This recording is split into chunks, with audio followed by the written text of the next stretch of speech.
Hello दोस्तों, आज की क्लास में हम लोग इस क्वेश्चन को करेंगे। देखिए इसमें क्या लिखा गया है। इसमें लिखा गया है 3 की पावर x प्लस वाई बराबर 81 और 81 की पावर x माइनस वाई बराबर 3। हमें बताना है x बटे y का मान बताना है। अच्छा, इस क्वेश्चन को सॉल्व करने से पहले हमने एक नियम बताया था, शायद आपको याद होगा। हमने बताया था a की पावर अगर n है बराबर a की पावर अगर m है, तो हमने इसमें बताया था कि a क्या होता है, बेस होता है, और ये क्या होता है, पावर होता है। अगर इसमें बेस समान होता है तो ये जो पावर है एक दूसरे के क्या हो जाती है, बराबर हो जाती है। जैसे इसमें बेस समान है तो पावर क्या हो जाएंगी, एक दूसरे के बराबर हो जाएंगी। क्या हो जाएंगी, एक दूसरे के बराबर हो जाएंगी। ये नियम हमने बताया था, शायद आपको याद होगा। तो हम लोग क्या करेंगे ना, इसका जो बेस है बेस को समान करेंगे। जैसे ही बेस समान होता है तो पावर क्या हो जाएंगी, एक दूसरे के बराबर हो जाएंगी। तो बेस को समान करिए ना। अच्छा, यहाँ पर 81 लिखा गया है, तो 81 को क्या हम लोग 3 की पावर 4 लिख सकते हैं? आप लोग कहेंगे जी हाँ। 3 त्रिक 9, 9 त्रिक 27, 27 कितना होता है, 81 होता है। तो 3 की पावर हम लोग 4 लिख सकते हैं। आप लोग कहेंगे जी हाँ। यहाँ पर क्या है, आप लोग कहेंगे 3 की पावर x प्लस वाई है। 3 की पावर x प्लस वाई है। अब यहाँ पर हम लोग देख पा रहे हैं बेस समान है। आप लोग कहेंगे जी हाँ, बेस समान है तो पावर क्या हो जाती है, एक दूसरे के बराबर हो जाती है। यानी कि यहाँ पर क्या आ जाएगा, x प्लस वाई बराबर कितना आ जाएगा, 4 आ जाएगा। x प्लस वाई बराबर कितना आ जाएगा, आप लोग कहेंगे 4 आ जाएगा। अब इसको भी समान कर लीजिए ना। हमको पता है 81 को हम लोग लिख सकते हैं 3 की पावर कितना, आप लोग कहेंगे 3 की पावर 4 लिख सकते हैं। और इसके पावर में क्या है, आप लोग कहेंगे x माइनस वाई है बराबर कितना हो जाएगा, 3 हो जाएगा। अच्छा, एक नियम और हमने बताया था। हमने कहा था कि अगर a की पावर n है और ब्रैकेट बंद है, फिर उसका भी पावर m है, तो हम लोग क्या करते हैं, पावर पावर में मल्टीप्लाई कर देते हैं। यानी कि a की पावर कितना हो जाएगा, आप लोग कहेंगे n गुणे m हो जाएगा। ये होगा, आप लोग कहेंगे जी हाँ। तो इसमें आप लोग देख पा रहे हैं ये भी पावर है, इसके पावर में ये भी पावर है, तो इन दोनों का मल्टीप्लाई हो जाएगा। यानी कि 3 के पावर में कितना आ जाएगा, आप लोग कहेंगे 4, ब्रैकेट में क्या आ जाएगा, n माइनस वाई आ जाएगा बराबर कितना आ जाएगा, आप लोग कहेंगे 3 आ जाएगा। अच्छा, 3 की पावर 1 कर सकते हैं? आप लोग कहेंगे जी हाँ, 3 की पावर 1 कर सकते हैं, क्योंकि 3 का पावर 1 करेंगे तब भी उसका मान कितना आएगा, 3 ही आएगा।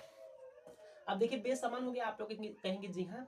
तो हम लोग क्या कर सकते हैं, 4x माइनस वाई को बराबर क्या कर सकते हैं, x माइनस वाई के बराबर क्या कर सकते हैं, आप लोग 1 कर सकते हैं। तो x माइनस वाई का मान निकालेंगे तो यहाँ पर ये क्या है, आप लोग कहेंगे 4 इधर गुणे में है यानी कि मल्टीप्लाई में है, इधर हो जाएगा डिवाइड में। 1 बटे कितना आ जाएगा, 4 आ जाएगा।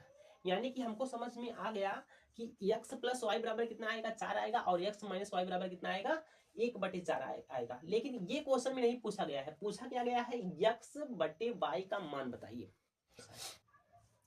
तो क्या हम लोग x प्लस वाई बटे x माइनस वाई लिख सकते हैं? आप लोग कहेंगे जी हाँ, लिख सकते हैं, क्योंकि हमें क्या निकालना है, x बटे वाई का मान निकालना है। तो अच्छा, x प्लस वाई का मान कितना है, 4 है, तो 4 लिखिए ना, सामने बटे था, बटे में लगा दिया। x माइनस वाई का मान कितना है, 1 बटे 4 है।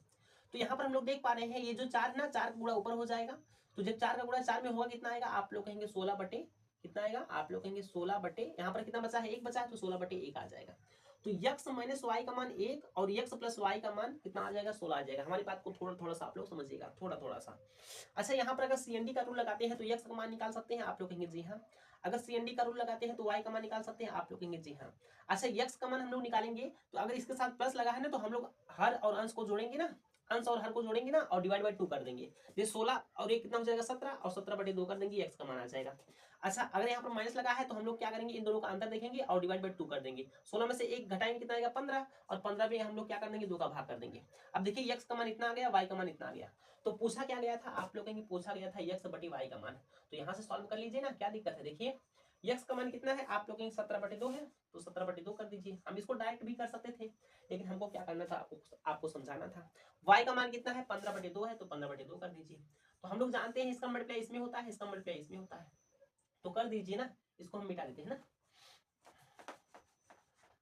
अच्छा, 2 का मल्टीप्लाई 17 में करेंगे, आप लोग कहेंगे जी हाँ। फिर उसके बाद यहाँ x बराबर क्या है, x बटे y बराबर क्या है, 17। देखिए 2 का मल्टीप्लाई इसमें करेंगे, 17 गुणे 2 आ जाएगा, और 15 का मल्टीप्लाई 2 में करेंगे कितना आएगा, 15 बटे 2 आ जाएगा। आप लोग कहेंगे जी हाँ। अच्छा, 2 2 से कट जाएगा, बचेगा क्या, आप लोग कहेंगे 17 बटे 15 बचेगा। अच्छा, ये बात अगर हमारी समझ में आ गई होगी तो आंसर क्या आएगा, आप लोग कहेंगे 17 बटे 15 आएगा।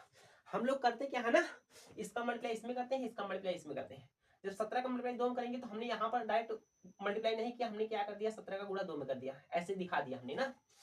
फिर उसके बाद हमने क्या, थोड़ा सा अगर कैलकुलेशन को छोटा करना है तो ऐसे कर दीजिएगा, नहीं तो क्या दिक्कत है, नहीं 17 2 34 करिएगा तभी हम लोगों को काटना पड़ेगा। फिर 15 गुणा 2 में करेंगे, इतना आएगा। तो इसको हमने देखा कि 2 2 काट रहा था, काट दिया हमने, 17 बटे 15 बचा, यही हमारा क्या हो जाएगा, आंसर हो जाएगा। तो इस तरीके से इस क्वेश्चन को हम लोग सॉल्व